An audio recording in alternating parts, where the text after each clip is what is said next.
여기 자기 신분을 감추고 살아가는 한 남자가 있습니다.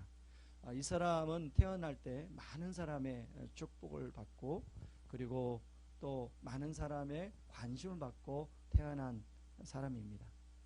이 사람은 한나라의 왕이 될 수 있는 그런 사람이었습니다.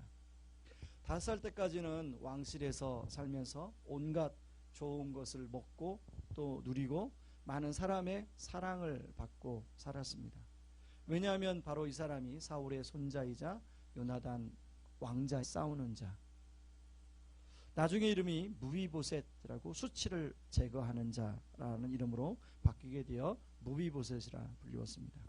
장래가 촉망되던 이 아이가 5살 때 결정적인 있습니다. 4절에 보면 노드발 암미엘의 아들 마길의 집에 얹혀 살고 있다고 하는데, 이 노드발이라는 곳은 지역 이름인데 로는 부정적인 의미이고 드발은 목초지라는 것입니다. 목초지가 없는 곳. 그러니까 유목민으로 살아가는데 목초지가 없는 곳에 살아가기 때문에 아무도 별로 관심이 없는 곳에 살아간다는 뜻입니다. 할아버지가 이스라엘의 일대 왕이었고 아버지가 한때 세상을 주름잡던 그런 왕자였는데 지금은 그저 평범한 한 여자와 결혼해서 어린 아들 미가를 낳고 그냥 사는 게 아닌 삶을 살고 있는 남자입니다. 아마 무비보셋은 지금까지도 자신의 신분이 노출될까봐 언제 어떻게 죽임을 당할지도 모른다는 두려움 속에 살아가고 있었습니다. 2다리까지 장애를 입었으니까 제대로 일도 할 수 없고 어디에 가고 싶어도 마음대로 갈 수 없는 그런 상황입니다. 이런 무비보셋에 사는 동네에 어느 날 다윗 왕이 보낸 사람들이 들이닥치게 되었습니다. 다리가 절기에 도망갈 수 없었던 무비보셋은 드디어 올 것이 왔구나 체념하듯 왕에게로 나아갑니다. 죽음이 임박하게 되면 찾아오는 극한 두려움이 요나단으로 말미암아 내게 은총을 베풀리라. 내가 할아버지 사울의 모든 밭을 다 내게 도로 주겠고 또 너는 항상 내 상에서 떡을 먹을지니라. 할아버지 사울왕을 다윗이 거의 10년 이상 죽이려고 쫓아다녔다는 이야기를 무비보셋은 들었을 것입니다. 그래서 이제 자신이 죽임을 당하겠구나 라고 다윗에게서 떨어져 나오는 말만을 기다리고 있는 무비보셋에게 전혀 생각지도 못했던, 한 번도 상상도 못했던, 한 번도 예상치 못했던 말이 들려져 오기 시작합니다. 그도 그럴 것이 무비보셋은 너무 나이가 어린 나이였기에 다윗과 요나단이 무슨 사이가 있었는지를 잘 모릅니다. 아마 그 얘기는 사람들이 안 해줬을 거예요. 그런데 돌아가신 아버지 요나단 때문에 자신에게 생각지도 못했던 은총을 베풀겠다고 하는 이야기를 듣고 있습니다. 이게 꿈인지 생시인지. 7절에 보면 이 2가지 은총에 대해서 나오는데, 하나는 할아버지 사울의 모든 밭을 다시 되찾아서 이 무비보셋에게 주겠다고 얘기하고 있습니다. 지금 무비보셋은 로드발의 암멜의 집, 그 마길의 집에 얹혀 살고 있는 사람인데, 이제 사울이 누렸던 사울의 밭 얼마나 넓겠습니까? 사울이 그 왕으로 써줬던 밭을 다 찾아서 자기에게 소유로 주겠다고 얘기합니다. 갑자기 부동산 부자가 된 거죠. 뿐만 아니라 왕에 먹는 자리에서 항상, 아니 한 번이 아니라 항상 식사를 할 수 있는 특권을 베풀어 줍니다. 이건 뭐냐면 왕자로 받아들이겠다, 왕자로 입양하겠다는 겁니다. 여러분, 무비보셋의 입장에서 이건 정말 상상을 초월하는 이야기입니다. 무비보셋은 너무 감격하여 다음과 같은 고백을 하고 있는데요. 우리 9장 8절을 같이 한번 읽어보겠습니다. 그가 절하여 이르되 이 종이 무엇이기에 왕께서 죽은 개 같은 나를 돌아보시나이까 하니라. 자신을 죽은 개와 같다고 비유하는데요. 무비보셋이 생각할 때 자신의 처지가 바로 딱 죽은 개와 같은 처지였던 것 같아요. 물론 이것은 자신을 낮추는 표현이지만 그만큼 무비보셋이 자존감이 떨어질 대로 떨어져 있는 상황임을 알 수 있죠. 그런 무비보셋에게 자신이 한 번도 들어보지 못했던 말을 들으니 놀람 그 자체였을 것입니다.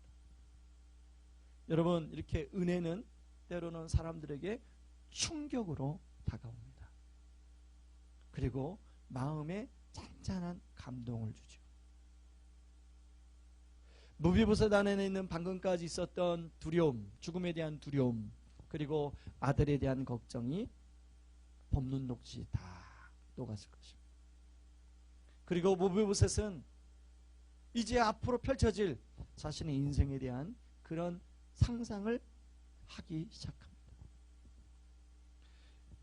무비보셋이 이러한 은혜를 입었었던 이유를 오늘 성경은 이야기하고 있는데요. 바로 요나단 때문이다 라고 이야기합니다. 요나단은 사울의 아들로 왕위를 물려받았지만 다윗과 생명을 건 친구처럼 지냈습니다. 사울이 다윗을 죽이려고 하는 상황 가운데서도 이 요나단은 항상 다윗의 편에 서서 다윗을 위하고 다윗에게 은혜를 베풀어 주었습니다. 요나단은 다윗이 언젠가 아마 왕이 될 것을 짐작했던 것 같아요. 그래서 사무엘상 20장 10절에 다음과 같이 다윗에게 부탁하는 내용이 나옵니다. 14절 15절을 같이 한번 스크린에 나옵니다. 같이 읽습니다. 너는 내가 사는 날 동안에 여호와의 인자하심을 내게 베풀어서 나를 죽지 않게 할 뿐 아니라 여호와께서 너 다윗의 대적들을 이렇게 요나단이 베풀어 주신 은혜와 그리고 요나단이 한 말 언약을 기억하고 무비보셋에게 은총을 베풀어 주고 있습니다. 그런데 1차적으로는 요나단이 베풀어 준 은혜 때문에 이렇게 하지만 더 큰 이유가 있습니다. 오늘 3절에 보니까 다윗은 이 은총을 하나님의 은총이다 이렇게 이야기하고 있습니다. 여러분, 은총이라는 단어는 헤세드라는 단어인데 이 헤세드는 우리가 잘 아는 것처럼 구약 성경의 가장 중심적인 이 단어입니다. 이 말은 자격이 없는 자에게 베풀어 주시는 하나님의 놀라운 은혜를 바로 헤세드라고 이야기하는데요. 다윗 역시 바로 이런 하나님의 은총을 입은 자였습니다. 다윗은 베들레헴이라는 시골 마을의 이세의 막내 아들로 태어났습니다. 그런데 아버지조차도 형들조차도 이 다윗의 존재감을 인정하지 않는 그런 사람이었어요. 그래서 어릴 때부터 그냥 양이나 치는 목동이었습니다. 그래서 사무엘이 기름 부으러 왔을 때 아버지 이새는 다윗을 부르지도 않습니다. 그만큼 존재감이 없는 미약한 존재예요. 그런 양쳤던 목동을 하나님께서 놀라운 은혜를 부어주셔서 한나라의 왕으로 삼아주신 거죠. 시편 기자는 다윗이 누린 이런 은혜를 이렇게 표현하고 있습니다. 여러분, 시편 78편 70절 71절을 같이 한번 읽어보시죠. 같이 읽습니다. 또 그의 종 다윗을 택하시되 양의 우리에서 취하시며 전양을 지키는 중에서 그들을 이끌어내사 그의 백성인 야곱 그의 소유인 이스라엘을 기르게 하셨더니, 다윗은 생각해보니 자신의 인생이 양을 치면 평생 살 것 같은 인생이었는데 그곳에서 이끌어내셔서 하나님의 소유인 이스라엘 백성들을 돌보는 일을 맡기셨다. 생각해보니까 너무 그게 감사한 거죠.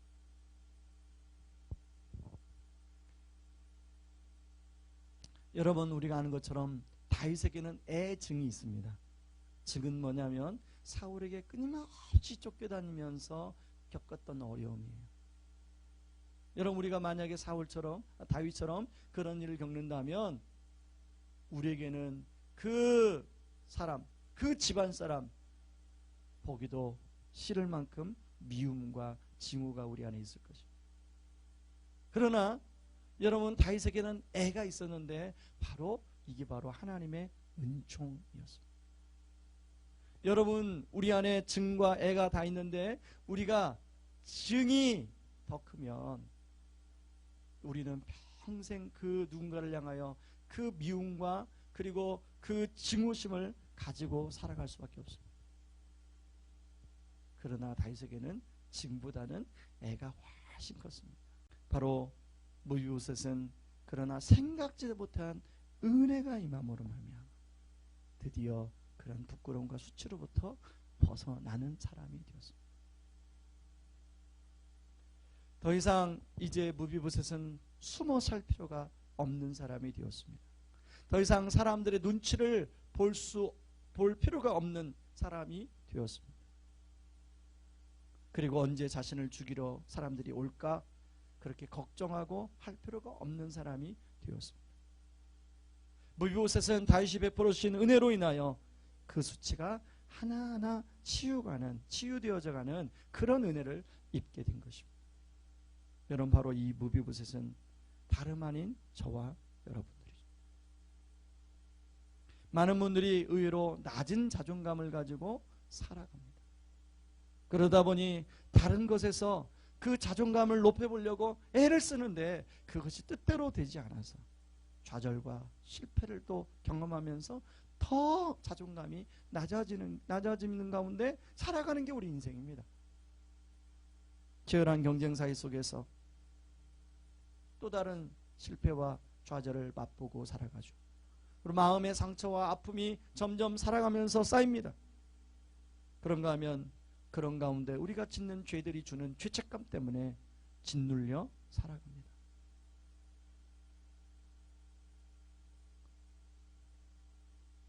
그런데 진정한 다윗이신 예수님께서 바로 그런 저와 여러분을 찾아주시어 다윗과는 비교할 수 없는 놀라운 은혜를 우리에게 베풀어 주고 또 주시고 있습니다.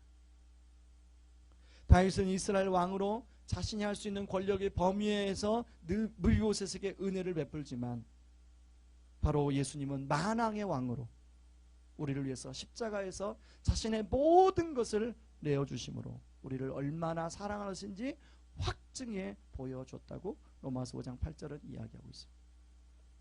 헤세드 중에 가장 큰 헤세드는 바로 만왕의 왕이신 예수님께서 자신을 아낌없이 내어주신 그 사랑, 바로 헤세드 중에 헤세드입니다. 여러분, 예수님이 빌라도에게 신문을 받을 때 끝까지 침묵을 지키다가 딱 한마디 네라고 대답하는데 내가 유대인의 왕이냐? 라고 질문할 때 네라고 대답합니다. 여러분, 마가복음 15장 2절에 보면 빌라도가 묻되 내가 유대인의 왕이냐? 예수께서 대답하여 이르시되 내 말이 옳도다. 여러분, 예수님은 유대인의 왕만이 아닙니다. 만왕의 왕이시죠. 그 만왕의 왕이 저와 여러분을 위해서 십자가에 못 박힌 것입니다. 그리스도의 보혈로 우리를 자녀 삼아 주신 하나님은 바로 그리스도와 함께 먹고 마시는 자리에 우리를 초대하고 있습니다. 여러분, 요한계시록 3장 20절 말씀을 같이 한번 읽어보겠습니다. 같이 있습니다. 볼지어다 내가 문 밖에 서서 두드리노니 누구든지 내 음성을 듣고 문을 열면 내가 그에게로 들어가 그와 더불어 먹고 그는 나와 더불어 먹으리라. 사실 죄로 인하여 우리의 낮은 자존감으로 인하여 그럴 만한 자격조차도 없는 우리를 우리 만왕의 왕 되신 주님께서 바로 주님이 함께 더불어 먹고 마시는 존재로 우리를 초대하고 있습니다. 여러분, 그런 주님 앞에 우리가 할 수 있는 고백이 바로 오늘 무비보셋이 한 고백밖에 없죠. 주여, 제가 무엇이기에 저를 돌아보시나이까. 바로 주님, 제가 무비보셋입니다. 저와 같은 죄인을 구원하시고 하나님으로 자녀로 불러주셔서 그리고 바로 주님과 만왕의 왕이신 주님과 함께 먹고 마시는 자리에 이 자존감 낮은 나를, 이 죄책감에 눌려 사는 나를 불러주셔서 감사합니다. 이 고백이 저와 여러분의 날마다 넘쳐나길 바랍니다. 그리고 더 나아간다면 이 은혜를 받아 또 다른 무비보셋에게 흘려주기를 원하는 그 주님의 마음을 알아서 우리가 그런 은혜의 통로가 되기를 주님의 이름으로 축원합니다.